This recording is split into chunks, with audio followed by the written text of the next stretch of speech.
আপনারা জানেন যে এই নির্বাচনে আমার এলাকায় একটা, যদিও আমি এলাকা থেকে নির্বাচন করেছি, কিন্তু সারা দেশের মানুষ সোশ্যাল মিডিয়ার মাধ্যমে যারা আমাকে চিনেন আমার জন্য দোয়া করেছেন। তা আমার ইচ্ছা ছিল যে এমপি হইলে যেসব জিনিসগুলো আসলে প্রকাশ পাইলে জাতির ভালো হয়, দেশের ভালো হয়, এগুলো আমি প্রকাশ করব।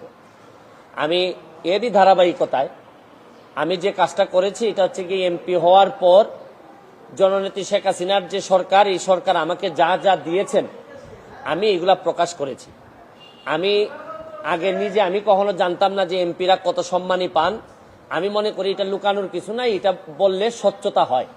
এটা আমি আমার বেতনের কথা বলেছি, আমি কত টাকা বরাদ্দ পেয়েছি।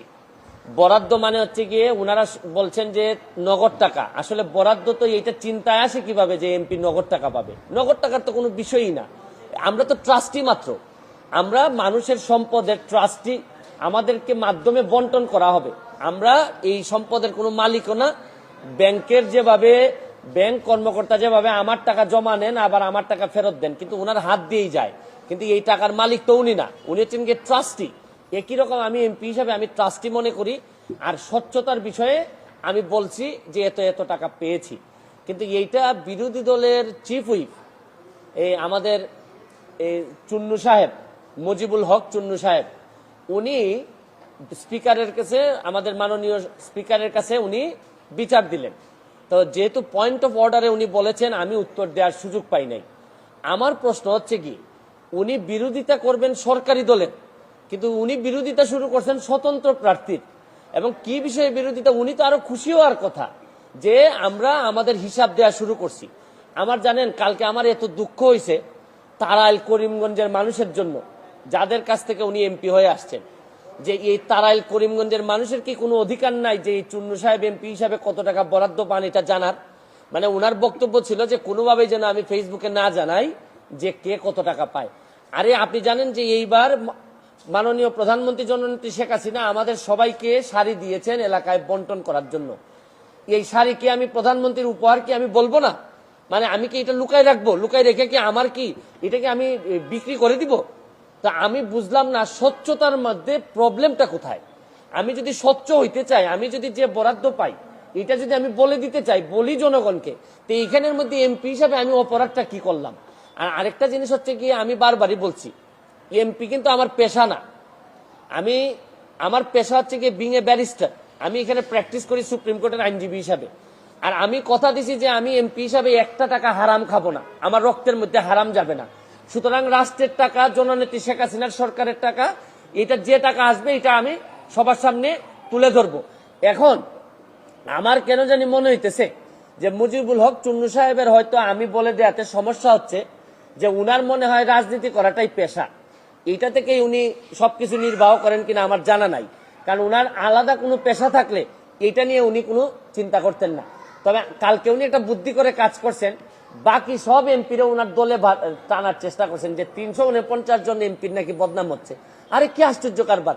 একটা মানুষ এমপি হওয়ার পর তার বরাদ্দ সে বলবে না যে আপনারা জনগণের এই বরাদ্দ আসছে, আপনারা আপনারটা ভাগ করে নেবেন?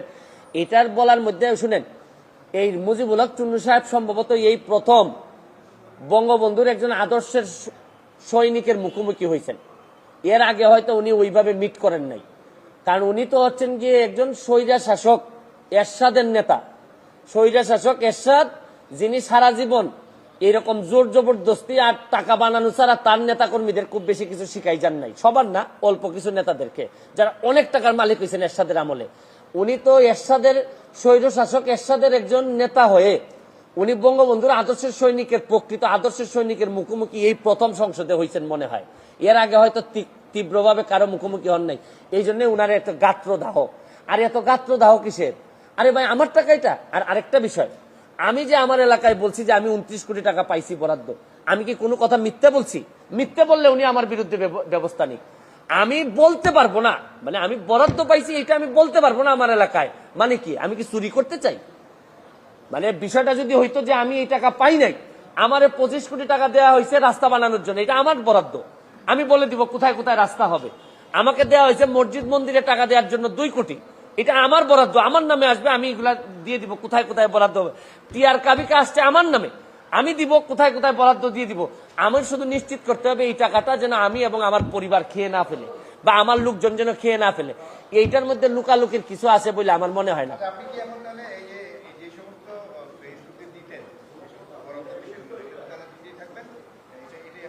এটা ওই যে ওই আপনার সুন্নু সাহেব, আমি আপনার একটা কথা বলি, এর চেয়ে বড় বড় সাহেবদের সাথে আমার দেখা হয়েছে, তাও আমার চরিত্র বদলায় নাই।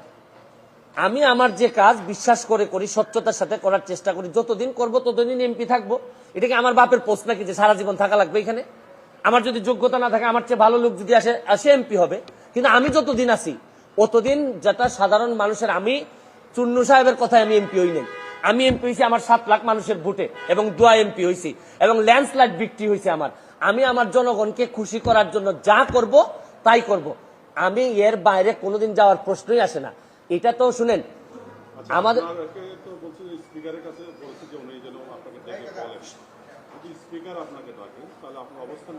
অবস্থান পরিষ্কার। আমি আমার যে বক্তব্য আপনাদের সামনে দিলাম, এই বক্তব্য আমার মাননীয় স্পিকারের সামনে দিব। সেই এখানের মধ্যে আলাদা হওয়ার কোনো সুযোগ নাই। তবে আমার বিশ্বাস, এই যে এই মুজিবুল হক চুন্নু সাহেবের যে ব্রেইন আর যে অবস্থা, তার ব্যাপারে আমি যা শুনি, তাতে আমার বিশ্বাস মাননীয় স্পিকারও জানেন তার অবস্থাটা কি। যে তারে সে যখন বক্তব্য দেয়, আমি বুঝতেই পারি না কি বিরোধী দলের লোক বক্তব্য দিচ্ছে নাকি না সরকারি দল বক্তব্য দিচ্ছে। মানে এমন ভাবে সরকারের মধ্যে ঢুকে আছে এই ভদ্রলোকের বিরোধী। আরে ভাই, সবসময় সরকারি দলের সাপোর্ট করার জন্য তো মাঝে মধ্যে বিরোধিতা করতে হয়। সরকারি দলের মানে আপনি সবসময় ক্ষতি চাইবেন তা না। সরকারি দলের আরে বাপও তো মাঝে মধ্যে ছেলের সমালোচনা করে, ছেলে বাবার সমালোচনা করে। আমার তো মনে হয় যে এই চুন্নু সাহেবরা এমন ভাবে ভিতরে ঢুকছেন, এরা তাদের সক্ষমতা সম্পর্কে কিছু জানেও না, বুঝেও না। কেন যে বিরোধী দল হয়েছে আল্লাহ মাহবুদ জানে। আর এরাও 11 জন, আর আমরা স্বতন্ত্র আছি 65 জন। আমরা তো হিসাবে তো আমরাই বিরোধী দল হওয়ার কথা। কিন্তু এখন কারণে অকারণে আমরা, যেহেতু ওনারা একটা দল হিসাবে আসছেন, তা আমরা ওনারা মেনে নিছি। কিন্তু উনি তো সরকারি দলের বিরোধিতা না করে মাশাআল্লাহ এখন শুরু করছেন যে স্বতন্ত্র ক্যান্ডিডেট কেন টাকার ঘোষণা দিয়ে দেয়, এই কারণে উনি বিরোধিতা শুরু করছেন। আমার এখন তারাইলার করিমগঞ্জবাসীর জন্য আল্লাহর কাছে দোয়া করা ছাড়া আপাতত আর কোনো পথ নাই। না, তা ঠিক আছে। আচ্ছা আচ্ছা আচ্ছা আচ্ছা, হ্যাঁ কথা বলো। মাসুদ মাসুদ মাসুদ এদিকে। হ্যাঁ আস্তে। আমি তো উনার দায়িত্ব কিভাবে পালন করছেন আমি জানি না। আপনাদেরকে একটা নমুনা দিলাম। উনার দায়িত্ব ছিল হচ্ছে বিরোধী দল হবে, সরকারের সমালোচনা করবে, সরকার যেন সঠিকভাবে চলতে পারে, দেশে যেন দুর্নীতি মুক্ত হয়, এগুলার জন্য উনি প্রতিবাদ করবে। এটাই বিরোধী দলের দায়িত্ব বলে জানি। বিরোধী দলের দায়িত্ব যে স্বতন্ত্র, যে একটু ভালো কাজ করতে চায়, সৎ হইতে চায়, তারে যে চাপটি মারিয়া ধরে সংসদ থেকে বের করে দেওয়ার প্ল্যান করছেন, এটা তো আমার জানা ছিল না। আমার মনে হয় না এটা কোনো পৃথিবীর কোনো জায়গায় বিরোধী দলের দায়িত্ব এটা হইতে পারে, আমার এটা জানা না। Thank you thank you thank you.